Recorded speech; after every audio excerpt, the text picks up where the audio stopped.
Praise the Lord, जय मसीह की। मैं हूं आपका भाई प्रभु का दास पास्टर अतुल मैसी और मैं आप सबका स्वागत करता हूं इस प्रोग्राम के अनदर न्यू एपिसोड के अंदर, जिसका कि नाम है सवाल जवाब बाइबल टीचिंग्स। और मेरे बहन मेरे भाई, परमेश्वर का वचन मुझे और आपको बताता है कि परमेश्वर की बातों के खुलने से प्रकाश उत्पन्न होता है और कठिन बातों की पूछताछ परमेश्वर की महिमा का कारण ठहरती है। यह बहुत अनिवार्य है कि जब हम परमेश्वर के वचनों को पढ़ते हैं और समझते हैं तो मैं और आप वो करने पाते हैं जो परमेश्वर की इच्छा में है। सो आज हम हृदय से धन्यवाद देते हैं। आज हमारे बीच में है परमेश्वर के दास, प्रभु के सेवक रेवरेंड नरेंद्र सिंह जी, और हम उनका धन्यवाद देते हैं। पास्टर साहब, आपको हम हृदय से धन्यवाद देते हैं कि आपने हमारे निमंत्रण को स्वीकार किया। और आज का जो सवाल है वो ये है, क्या एक विश्वासी, क्या एक उद्धार पाया हुआ व्यक्ति अपने उद्धार को खो सकता है? जी हाँ, आज हम इस सवाल के ऊपर, आज हम इस बात के ऊपर सीखने जा रहे हैं कि बाइबल क्या बताती है, परमेश्वर का वचन क्या कहता है। जी पास्टर साहब। जी, सबसे पहले परमेश्वर का धन्यवाद हो और आपका भी बहुत बहुत धन्यवाद। आपके चैनल की में आने का आपने मुझे ये मौका दिया है। परमेश्वर आपको बहुत बहुत आशीष दे। और जी बिल्कुल, आपने जो ये प्रश्न किया है ये बिल्कुल एकदम आज हमको ये जानना ज़रूरी है कि उद्धार पाया हुआ व्यक्ति अपने उद्धार को खो सकता है। अब ये कैसे खो सकता है, इसके बारे में बाइबल हमको क्या बताती है, मैं आपको परमेश्वर का वचन पढ़कर सुनाता हूँ। इब्रानियों की पुस्तक और उसका 10 अध्याय और उसका 26 पद में से इस प्रकार से लिखा हुआ है, क्योंकि सच्चाई की पहचान प्राप्त करने के बाद हम जानबूझकर पाप करते रहे तो पापों के लिए फिर कोई बलिदान बाकी नहीं। हाँ, दंड का एक भयानक बाढ़ जोना और आग का ज्वलन बाकी है जो विरोधियों को भस्म कर देगा। जब मूसा की व्यवस्था का ना मानने वाला 2 या 3 जनों की गवाही पर बिना दया करे मार डाला जाता है तो सोच लो कि वह कितने और भी भारी दंड के योग्य ठहरेगा, जिसने परमेश्वर के पुत्र को पांव से रौंदा और बाचा के लहू को जिसके द्वारा वो पवित्र ठहराया गया था अपवित्र जाना है और अनुग्रह के आत्मा का अपमान किया है। प्रियरो, आज बहुत से लोग जो है धोखा खा रहे हैं इस प्रकार से कि हमने एक दफे उद्धार पा लिया। बिल्कुल ये सत्य बात है। यीशु का लहू हमको जो है पूर्ण रूप से स्वतंत्र करता है, पवित्र करता है। प्रभु यीशु मसीह का लहू हमको मानो ऐसे बना देता है जैसे हमने कभी जिंदगी में कोई पाप ही नहीं किया। इसलिए लिखा हुआ है, यदि कोई यीशु मसीह में है तो वो नई सृष्टि है, पुरानी बातें बीत गई है। यानी कि जो उसका पाप का जीवन था वो यीशु मसीह में आकर नया हो गया। अब उसका नया व्यक्ति का कोई इतिहास नहीं होता। समझ रहे? ये बिल्कुल एकदम ठीक बात है कि जो नया व्यक्ति जन्मा हुआ है उसका कोई इतिहास नहीं होता। इतिहास होता पुराने आदमियों का। यदि कोई बहुत व्यक्ति है, आपका और मेरा इतिहास हो सकता है, आपके और मेरे गांव घर और विभिन्न किस्म के बहुत जगहों में आपका और मेरा इतिहास है। लेकिन अगर कोई बच्चा अगर अभी भी पैदा हुआ तो उसका कोई इतिहास नहीं होता। इसलिए हम प्रभु यीशु मसीह में वैसे नया जन्म पाने वाले जिन्होंने हमने प्रभु यीशु मसीह में विश्वास किया है, हम नया हैं और नयों का कोई इतिहास नहीं है। यानी कि पुराना इतिहास जो आदम में पाप के कारण सब मर गए थे, वो इतिहास प्रभु यीशु मसीह ने सब खत्म कर दिया। अब जो यीशु मसीह में है वो नई सृष्टि है। बहुत बिल्कुल। परंतु यदि कोई प्रभु यीशु मसीह में विश्वास करने के बाद अगर प्रभु को त्यागता है, अगर प्रभु को वो छोड़ता है, प्रभु से वो दूर जाता है, तो वो अपना उद्धार जो है वो क्या करता है, गुमाता है। यहां लिखा हुआ है। क्यों? क्योंकि उसने अपने परमेश्वर के पुत्र का अपमान किया है और बाचा का लहू जिसके द्वारा वो पवित्र ठहराया गया था का मतलब अब वो अपवित्र हो गया। क्यों हो गया? क्योंकि उसने जो है फिर वही पुराने जीवन में, वही पाप के जीवन में, वही हो सकता है तंत्र मंत्र के इस प्रकार की बातें जो नहीं करने चाहिए परमेश्वर के वचन के अनुसार, उन चीजों में अगर वो फिर से इन्वॉल्व हुआ है तो उसने प्रभु को त्याग दिया है और उसने परमेश्वर के पुत्र को क्या किया है, उसने अपमान किया है। पवित्र आत्मा का उसने क्या किया है, अपमान किया है। बाचा के लहू को उसने क्या करा है, पांव से रौंदा है, इसलिए अब उसके लिए कोई भी बलिदान बाकी नहीं है कि जो उसका उद्धार कर सके। क्यों? क्योंकि उसने जीवन के सोते को, यीशु को, परमेश्वर के पुत्र यीशु मसीह को उसने क्या कर दिया है? छोड़ दिया है। पुराने नियम में आपको मैं एक वचन और पढ़ना चाहता हूं। यहां पे पुराने नियम में यिर्मयाह की पुस्तक और उसका 17 अध्याय में इस प्रकार से लिखा हुआ है। 17 अध्याय का और उसका 13 पद में इस प्रकार से लिखा हुआ है।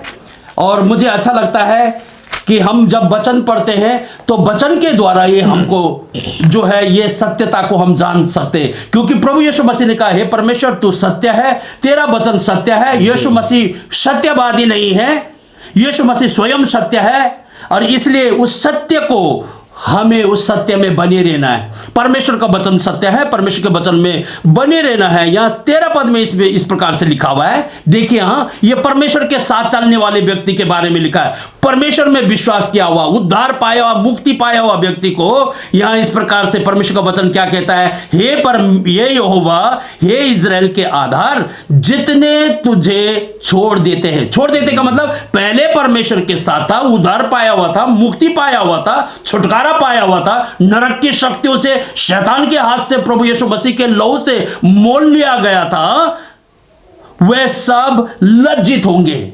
लज्जित होंगे जो तुझसे भटक जाते हैं। कहने का मतलब भटका हुआ मतलब पहले सही रास्ते में चल रहा था, लेकिन शैतान की बातों को मानकर, झूठी बातों को सुनकर, झूठे शिक्षकों की बातों को में आकर कि अब तो तेरा उद्धार हो गया, अब तेरा उद्धार तो गुमा नहीं सकता। वाक्य में यह उद्धार गुमाने वाला उद्धार नहीं है अगर हम प्रभु यीशु मसीह में हैं। दूसरा कुरिन्थियों 5:17 में लिखा है, यदि कोई यीशु मसीह में है तो वो नई सृष्टि है, पुरानी बातें बीत गई है। यह हकीकत है, यीशु के लहू से हम शुद्ध हो चुके। परंतु ये सब कुछ उधार पाकर अगर क्या हो गए? संसार की चीजों में क्या हो गए? शारीरिक चीजों में क्या हो गए? गलती की पुस्तक उसका 5 अध्याय का 19 से लेकर 21 तक अगर उन चीजों में भटक गए हैं तो उनके लिए क्या भटक जाते हैं, उनके नाम भूमि पर लिखे जाएंगे, क्योंकि उन्होंने बहते जल के सोते को त्याग दिया है। जी, देख रहे हैं, त्याग दिया है का मतलब पहले था, साथ चल रहा था, लेकिन अब उसने क्या कर दिया?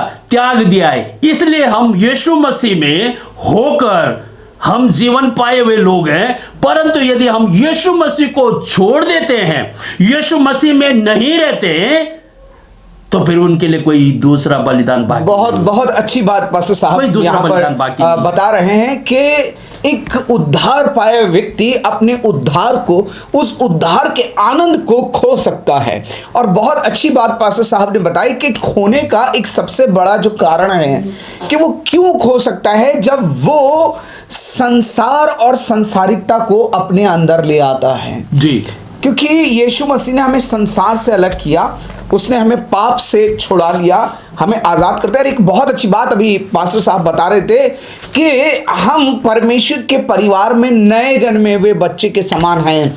और नए जन्मे के बच्चे का उसके अपना कोई इतिहास नहीं होता, उसकी जो पहचान होती है वो उसके पिता से होती है, तो उसका कोई इतिहास नहीं होता। वैसे ही आप जब परमेश्वर ने आपके परिवार में जब आप जन्मे हैं, उद्धार पा लिया है, आप नए हैं, आप नई सृष्टि हैं यीशु मसीह में, और आपने उद्धार को पा लिया। लेकिन ये उद्धार आप अपने जीवन के अंदर इस उद्धार के आनंद को खो देते हैं। और वो कैसे खो देते हैं? जब संसार और संसार की चीजों से प्यार करना शुरू कर देते हैं। बहुत अच्छी बात पास्टर साहब ने बताई कि जब अनुग्रह के आत्मा का अपमान करते हैं। बहुत अच्छी बात मैं आपको बताना चाहता हूं, अनुग्रह की आत्मा का अपमान से मतलब यह है कि पास्टर साहब बार बार पाप करना, जिस प्रकार से इस्राएली किया करते थे। जंगल में क्या कर रहे थे? जी, परमेश्वर के विरुद्ध कुड़कुड़ा रहे थे, मूसा के विरुद्ध में कुड़कुड़ा रहे थे। हम मिस्र देश में ही ठीक थे, हम वहीं मर जाते तो ठीक होता, हमको यहाँ मारने के लिए ले आया। और उसके बाद वो परमेश्वर से क्षमा मांग रहे हैं। बहुत है, लेकिन परमेश्वर दयालु परमेश्वर, फिर भी उन्हें क्षमा कर देता है। उसके बाद फिर वो पाप कर रहे हैं, फिर माफी मांग रहे हैं, परमेश्वर नाराज हो रहा है, उनको दंड दे रहा है। और परमेश्वर की एक अच्छी बात, परमेश्वर दयालु है कि परमेश्वर ने उन्हें छोड़ा नहीं। जी, उन बिल्कुल, तमाम हालातों के अंदर भी परमेश्वर उनसे नाराज रहा, लेकिन परमेश्वर नहीं छोड़ा, परमेश्वर ने नहीं छोड़ा। सो एक उद्धार पाया हुआ व्यक्ति अपने उद्धार को खो सकता है, उस उद्धार के आनंद को खो देता है कब? जब वो संसार को अपने अंदर ले लेता है, जब वो संसार और संसार की चीजों से प्यार करना शुरू करता है। और जैसे गलातियों की पत्री में पढ़ते हैं कि शरीर के काम तो प्रकट हैं, यहाँ शारीरिक लोगों के काम नहीं, लेकिन शरीर के काम। ये जब एक उद्धार पाया व्यक्ति शरीर के काम करने लग जाता है, शरीर के अनुसार दिन काटने लग जाता है, आत्मा के अनुसार ना चल के शरीर के अनुसार चलने लग जाता है, संभवतः वो अपने उद्धार और उद्धार के आनंद को अपने जीवन के अंदर खो देता है। पास्टर साहब, आगे जिस प्रकार से हम देखते हैं, बाइबल में लिखा हुआ है, यीशु मसीह ने कहा कि मेरी भेड़ें मेरा शब्द सुनती हैं और मैं उन्हें जानता हूँ। यूहन्ना रचित सुसमाचार का 10 अध्याय 27वें वचन के अंदर, और वहां पर एक वचन लिखा हुआ है कि और कोई उन्हें मेरे हाथ से छीन ना लेगा। तो वहां कई लोगों का ये कहना है कि जब आपने एक बार उद्धार प्राप्त कर लिया तो आपका उद्धार खो नहीं सकता, क्योंकि ये अब सील हो गया है, इस पर अब मोहर लग चुकी है। तो यीशु ने भी कहा कि कोई छीन नहीं सकता। तो यहाँ कई लोग दावा करते हैं कि नहीं, आपका उद्धार नहीं खो सकता, लेकिन वचन हमें बताता है, जैसे कि अभी आपने बताया कि अनुग्रह की आत्मा का जब अपमान करते हैं तो ये उद्धार संभवतः खो जाता है। तो इस विषय में हम थोड़ा सा और जानना चाहेंगे, वचन क्या कहता है? जी बिल्कुल, आपने ठीक कहा है। और ये बहुतों का जो ये कहना है कि प्रभु यीशु मसीह ने बोला मेरे हाथ से उनको कोई नहीं छीन सकता, मेरी भेड़ें मेरे शब्द को सुनती है और वो मेरे पीछे वो लेती है। लेकिन हम पीछे अगर प्रभु के हाथ में हैं, अगर हम प्रभु के पीछे प्रभु का शब्द सुनकर चलते हैं, तो वाक्य में कोई ऐसी ताकत नहीं है कि जो आपका मेरे उद्धार को कोई छीन सकता है। लेकिन अगर हम प्रभु के हाथ से अगर हम बाहर जाते, जिस प्रकार से अभी हमने इब्रानी की पुस्तक में पढ़ा, अगर हम प्रभु को छोड़ देते हैं, प्रभु के हाथ से अगर हम फिसल जाते हैं, अपनी इच्छा के अनुसार अगर हम चलते हैं, अपनी अभिलाषा के अनुसार चलते हैं, जिस प्रकार से यहाँ मत्ती की पुस्तक उसका 7 अध्याय में इस प्रकार से लिखा हुआ है। अभी पास्टर साहब बता रहे थे कि यूहन्ना की पुस्तक में जिस प्रकार से 10 अध्याय का 27 पद, मेरे भेड़ें मेरे शब्द को सुनती है, मेरे पीछे वो लेती है, उन्हें कोई मेरे हाथ से उनको छीन नहीं सकता। लेकिन सुनना चाह रही, लेकिन हम कितनी बार सुनते हैं और सुनकर नहीं करते। ये जो है मत्ती की पुस्तक 7 अध्याय का 24 पद में भी घर बनाने वाले की बातें यहाँ पे लिखी हुई है, जो मेरा वचन सुनता है और करता है, जानता नहीं। जानने के लिए तो हम बहुत सारे लोग जानकार हो गए, बाइबल के बारे में हम बहुत कुछ जानते हैं, लेकिन हम कितना करते हैं, ये सबसे बड़ी बात है। आज बहुत सारे लोग डिग्री किए हुए लोग हैं, बाइबल के बारे में बहुत सारी बातें जानते हैं, लेकिन हम कितना करते हैं? यहां बात जानने के लिए नहीं है, जानने की सिर्फ नहीं है, सुनने की बात नहीं है, सुनकर करना। तो वह एक बुद्धिमान मनुष्य के जैसा है जिसने अपना घर कहां बनाया? चट्टान के ऊपर बनाया, और आंधी आया, तूफान आया, कितनी उसके जीवन में परीक्षा आई, संसार शैतान जो है उसके जीवन में बहुत सारे परीक्षा लेके आए, लेकिन ऐसे समय में वो नहीं डिगा। क्यों? क्योंकि वो आत्मा की परिपूर्णता में चलता है, वो पवित्र आत्मा की शक्ति में चलता है, और जो पवित्र आत्मा की शक्ति में चलता है, परमेश्वर की आत्मा के द्वारा चलाया चलता है। रोमी की पत्री उसका 8 अध्याय का 14 पद के अनुसार वो परमेश्वर का बेटा बेटी है, उसमें परमेश्वर का स्वभाव है, और शैतान उसके ऊपर जयबंद नहीं हो सकता। क्यों? क्योंकि वो पवित्र आत्मा के द्वारा चल रहा है। लेकिन यहां पे इस प्रकार से लिखा हुआ है, यहां पे लिखा हुआ है, जो कोई मुझसे हे प्रभु कहता है, 21 पद में लिखा हुआ है, उनमें से हर एक स्वर्ग के राज्य में प्रवेश ना करेगा, परंतु वही जो मेरी स्वर्गीय पिता की इच्छा पर चलता है। जी, तो पिता की इच्छा मतलब परमेश्वर की सुनना, प्रभु यीशु मसीह की सुनना, उस पर सुनता है और चलता है, करता है, वो धन्य है। तो उस दिन बहुत सारे लोग, यहाँ पे लिखा है विश्वासी लोग, बाइबल में लिखा है विश्वास करने वालों में चिन्ह होंगे, मेरे नाम से वो दुष्ट आत्मा निकालेंगे। हाँ, विश्वासी है, विश्वासी तो है, सुन तो रहा है। 2 किस्म के विश्वासी चल रहे हैं, ये दोनों संगति में है, प्रभु की संगति में। एक सुन रहा है, दोनों सुन रहे हैं, एक सुनकर कर रहा है, एक सुनकर अपनी मनमानी कर रहा है। तो जब आंधी आया, तूफान आया, उसका घर क्या हो गया? जिसने सुनकर नहीं किया उसका घर गिर गया। इसलिए हमें सुनना ही काफी नहीं, हमें जो है परमेश्वर के वचन के अनुसार चलना है। उस दिन 22 पद में लिखा है, मैंने तुमको कभी नहीं जाना, मतलब तुमको मैंने बात बताई थी, मैंने तुमको अपना वचन दिया था, तुम मुझ में स्थिर न रहे, तुम मुझ में स्थिर न रहे, इसलिए तुमने मेरे वचन को क्या किया है, त्यागा है। मेरे उद्धार बहुत अच्छी बात है, बहुत अच्छी बात है। मैं तुमको नहीं जानता। परमेश्वर का धन्यवाद, बहुत अच्छी बात है पास्टर साहब। जैसे कि मैं सोचता हूँ ये जो लोग हैं जिनसे प्रभु कह रहा है कि हे कुकर्म करने वालों मेरे पास से चले जाओ, मैंने तुम्हें कभी नहीं जाना, ये लोग उद्धार पाए हुए लोग हैं जी। क्योंकि भविष्यवाणी कौन करेगा? भविष्यवाणी चंगाई है, छुटकारा है और बड़े बड़े सामर्थ के काम हैं। ये वो लोग हैं जिन्होंने शुरुआत तो विश्वास से करी थी, पाया तो उद्धार था, लेकिन अपने उद्धार को खो दिया कुकर्म के द्वारा। और ये कुकर्म, ये वही कुकर्म है जिनके लिए गलातियों 5 अध्याय और उसके 16, 17, 18 और 21 वचन तक जब मैं और आप पढ़ते हैं कि शरीर के काम तो प्रकट है, क्योंकि वो शरीर में ये सारे काम, और इसलिए परमेश्वर का वचन भी कहता है कि यदि तुम शरीर के अनुसार दिन काटोगे तो तुम मरोगे, है ना। बहुत अच्छी बात पास्टर साहब परमेश्वर के वचन के लिए। पास्टर साहब जैसे कि हम देखते हैं आज कई देशों के अंदर जी एक शिक्षा काम कर रही है, एक टीचिंग काम कर रही है, और इस टीचिंग को कहा जाता है प्री डेस्टिनेशन थियरी। ये एक थियरी है, ये एक व्याख्या है जो दी गई है कई थियोलॉजियंस के द्वारा, और कई लोग इसी थियरी के ऊपर, इसी शिक्षा के ऊपर अपनी जिंदगी को जी रहे हैं, चल रहे हैं, और बहुत सारे ग्रुप हैं और काफ़ी सारे देशों के अंदर, यहाँ तक कि हमारे इंडिया के अंदर, नेपाल के अंदर कई ऐसे क्षेत्र, कई ऐसे जगहें हैं, बहुत सारे ऐसे कंट्रीज हैं जहाँ पर ये प्री डेस्टिनेशन की थ्योरी को किया जा रहा है। यानी कि परमेश्वर ने पहले से निर्धारित कर रखा है कि वो कब किसको कहाँ पर बचाएगा। आप कितना प्रचार कर लो, कितना भी सुसमाचार सुना लो, व्यक्ति नहीं बचेगा। परमेश्वर ने पहले से निर्धारित कर रखा है, अगर उसे आपको बचाना है तो ये परमेश्वर ने पहले से निर्धारित कर रखा है। प्री डेस्टिनेशन आप पहले से निर्धारित है कि कौन कब कहाँ किस समय बचाया जाएगा, इसलिए सुसमाचार सुनाने की जरूरत नहीं है। आप का प्री डेस्टिनेशन है, आप उद्धार पाए हुए हो, और जब आप उद्धार आपने पा लिया है तो अब आपका उद्धार कोई आपसे छीन नहीं सकता। आप कुछ भी करो, कहीं भी जाओ, कुछ भी खाओ पियो, आप प्री डेस्टाइन हो, स्वर्ग में आपको जाना है, पहले से निर्धारित है, आप स्वर्ग के वासी हो, स्वर्ग में जाओगे। तो इस प्रकार के जो शिक्षा है उससे कैसे लोगों को सावधान रहना है, और ये अपनी जिंदगी को किस प्रकार से परमेश्वर के वचन के अनुसार उनको सही चलाना है। देखिए गलती की पुस्तक उसका 5 अध्याय का 1 पद में लिखा हुआ है, ये गलत शिक्षा होगी, क्योंकि ये बहुत सारी झूठी शिक्षा है कि तुम कुछ भी कर लोगे। ऐसे कैसे हो सकता है ना? प्रभु ने तो हमको पाप से निकाला, तो हमको पाप करने के लिए नहीं निकाला।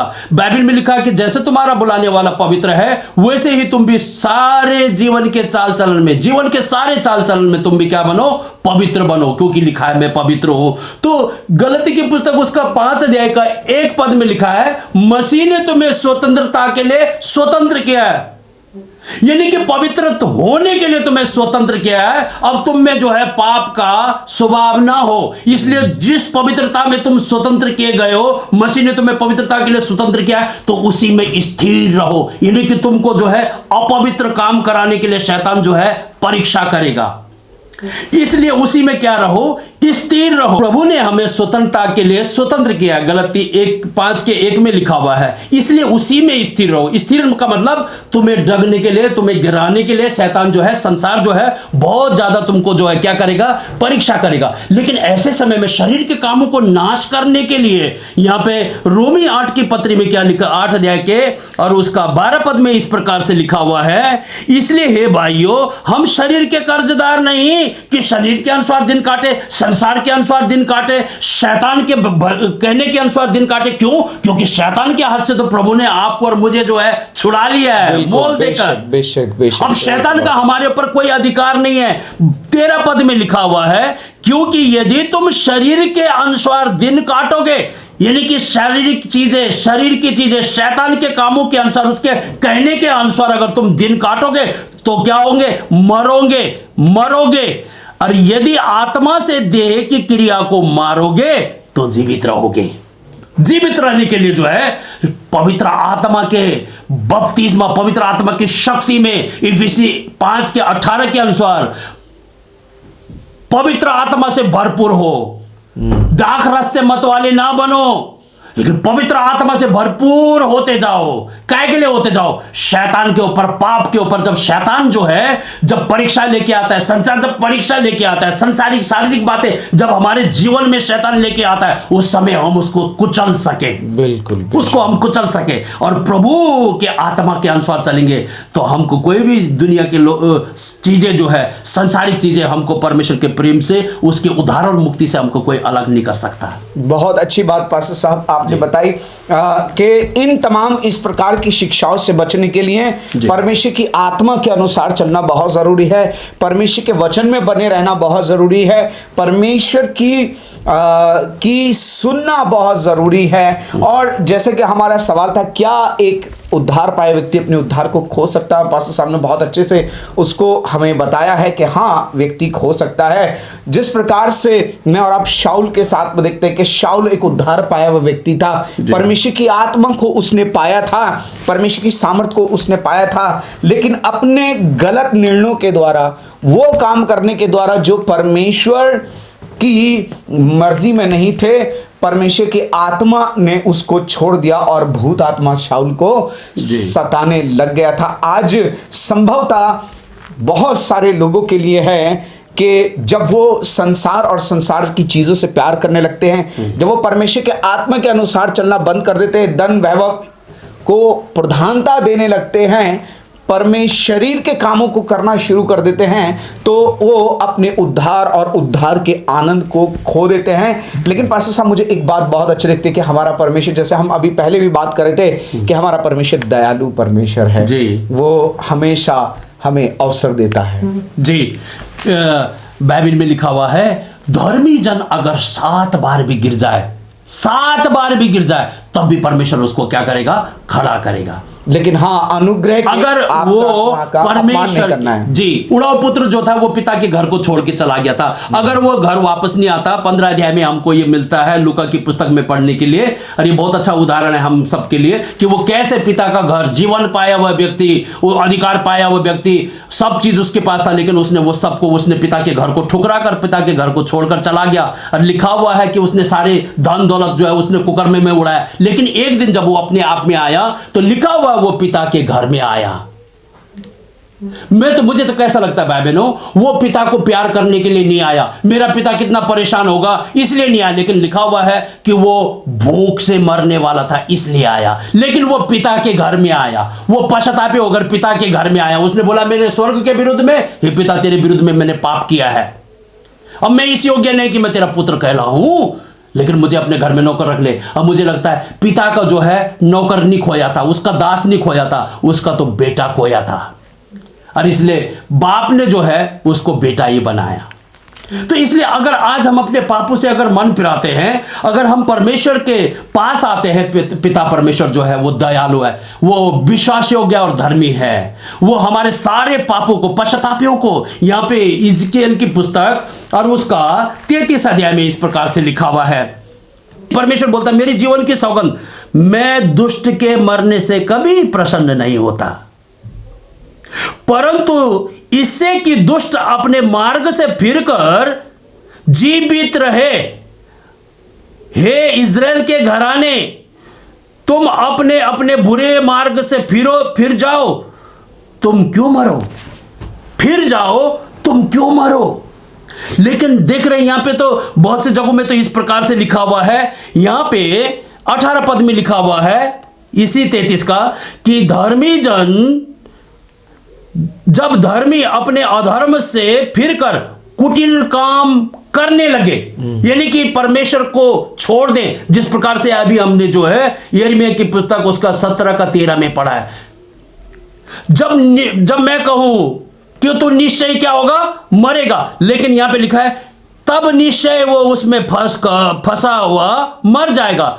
जब दुष्ट अपनी दुष्टता से फिरकर न्याय और धर्म के काम करने लगे, यानी कि फिरकर परमेश्वर के पास आ जाए, तो वो जीवित रहेगा। लेकिन अगर वो उसी पाप में फंसा रहेगा तो उसका जो पहले का उसका धार्मिकता, उसके पाप अधर्म जो उसने उधार मुक्ति पाया था, उसका कोई मतलब नहीं होता। मुझे लगता है प्रियरो, क्योंकि यहाँ बाइबल में लिखा है कि यदि उसने स्वाद चखा है, उसने जो है स्वाद चखा है। इब्रानी की पुस्तक 10 अध्याय में जिस प्रकार से हम पढ़ रहे थे कि उसने जो है चख चुका है स्वाद को, नया जीवन पाया, उद्धार पाया, लेकिन उसने बाचा के लहू को, परमेश्वर के पुत्र को उसने जो है अपने पांव के नीचे रोंदा है और पवित्र आत्मा का अपमान किया है। यिर्मयाह की पुस्तक में कि उसने, हे इज़राइल के आधार, जो तुझे छोड़ देते हैं उनके नाम सिर्फ भूमि पर ही लिखे जाएंगे, जीवन की पुस्तक में से मिट जाएंगे। क्यों? क्योंकि उन्होंने बहते जो जल के सोते को क्या कर दिया है? त्याग दिया है। इस प्रकार से लिखा है भजन संहिता 107 अध्याय का 20 पद में लिखा हुआ है, वो अपने वचन के द्वारा उनको चंगा करता और जिस गड्ढे में वो पड़े हैं उनसे वो निकालता है। अगर आज हम अपने पापों का पश्चाताप करते हैं, परमेश्वर का वचन में यशायाह की पुस्तक 1:18 में लिखा हुआ है, यदि तुम्हारे पाप किरमिची रंग के लाल क्यों ना हो, ये किरमिची रंग के लाल क्यों ना हो, वो हिम के जैसे सफेद हो जाएंगे। अगर आज हम परमेश्वर के पास लौट कर आते उड़ाव पुत्र के समान, तो वो कोई भी हिसाब नहीं लेगा। वो पिता ने जो है पुत्र से तो इतना धन संपत्ति लेके गया था, तो वो कहाँ है, वो उसका हिसाब कुछ नहीं लिया। तूने क्या किया इतने दिन, ये इसका भी हिसाब नहीं लिया। बस वो इतने से आनंदित हुआ कि ये मेरा पुत्र खो गया था और इसको मैंने पा लिया है, ये मर गया था और इसको मैंने क्या किया है, जीवित देखा है। और आज परमेश्वर का खुशखबरी इसी में है कि भाई बहनों, अगर ऐसे अवस्था में हैं जिस गड्ढे से हम बाहर नहीं निकल पा रहे, लेकिन आज प्रभु का हाथ, प्रभु आज अपना वचन आपको दे रहा है, और अगर आप उस वचन पर विश्वास करते हैं, अगर आप लौट कर आते, परमेश्वर आज आपको फिर से वही जीवन, जैसे कि मानो आपने कभी पाप ही नहीं किया, यीशु का खून हमको फिर से जो है ऐसा शुद्ध कर देता है। तो इसलिए हम परमेश्वर का धन्यवाद देते हैं। पास्टर जी, थैंक यू, धन्यवाद। Thank you so much. वचन इस प्रकार से कहता है ना, कि यदि हम अपने पापों का पश्चाताप करके, जैसे दाऊद ने पश्चाताप किया, परमेश्वर ने उसकी गद्दी को आज भी विराजमान रखा है। और परमेश्वर जब क्षमा करता है तो वो कुछ दिन के लिए नहीं करता, वो तो कुछ पाप नहीं, तो मैंने इतने पाप तेरे क्षमा किए, ये पाप क्षमा नहीं करूंगा, नहीं। परमेश्वर का वचन में लिखा है वो सारे पापों को क्षमा करता है। हमारा परमेश्वर सारे पापों को, चाहे वो किरमिची रंग के लाल क्यों ना हो, वो फिर भी हिम के से सफेद हो जाएंगे। थैंक यू पास्टर साहब इस अच्छे वचनों के लिए। और सच में एक विश्वासी, एक उद्धार पाए व्यक्ति अपने उद्धार को खो सकता है, जैसा हमारा सवाल था, और इस सवाल के ऊपर हमने चर्चा किया। जी हाँ, वो खो सकता है। और कब खो सकता है? जब वो संसार के अंदर फंस जाता है, जब वो शरीर के कामों को करने लग जाता है, जब संसार से मित्रता करके परमेश्वर से बैर करना शुरू करता है, वो समय होता है जहां वो परमेश्वर से के उस उद्धार को खो देता है। और एक सबसे बड़ी चीज हमने देखा, अनुग्रह की आत्मा का जब अपमान करते हैं, उसके लहू को, सत्य की पहचान को प्राप्त करने के बाद भी जानबूझ करके जिस समय पाप करते हैं, उस समय जिस प्रकार से हम शाऊल के जीवन के अंदर देखते हैं, शाऊल ने पाप किया और वो परमेश्वर की धार्मिकता से, परमेश्वर के उस उद्धार से वंचित हो गया और वो भूत आत्मा उसको सताने लग गया। मेरे भाई मेरे बहन, लेकिन परमेश्वर का वचन इस बात को कहता है कि अगर आज सच्चे मन से पश्चाताप करके परमेश्वर के पास आते और कहते हैं, प्रभु, जिस प्रकार से दाऊद ने सच्चे दिल से पश्चाताप किया, उसको पता था वो उद्धार पाया हुआ था, उसने पाप किया, लेकिन उसने जिस समय सच्चा पश्चाताप किया, प्रभु के आगे रोया, अपनी बातों को, उन गलतियों को उसने छिपाया नहीं, पब्लिकली एक्सेप्ट किया उसको और उन्हें छोड़ा और परमेश्वर के साथ चलना शुरू किया। ध्यान रखिए, परमेश्वर ने अपने उद्धार के आनंद को उसको पुनः दिया, उस उद्धार को की सामर्थ को उसके जीवन के अंदर बढ़ाया। और इसीलिए परमेश्वर ने दाऊद के विषय में कहा है। वैसे ही मैं और आप बाइबल के अंदर पाते हैं, उड़ाऊ पुत्र के अंदर, जैसे भी पार्षद साहब बता रहे थे। सो मेरे भाई मेरे बहन, हम परमेश्वर को धन्यवाद देते हैं और साथ ही साथ हम धन्यवाद देना चाहते हैं पास्टर साहब आपके लिए कि आपने अपने कीमती समय को हमें दिया और परमेश्वर के वचन से, परमेश्वर के वचन की शिक्षाओं से हमें आशीषित किया। हम आपको हृदय से धन्यवाद देते हैं और आपकी सेवकाई के लिए, आपके मिनिस्ट्री के लिए, आपके परिवार के लिए हम निरंतर प्रार्थना करते रहेंगे।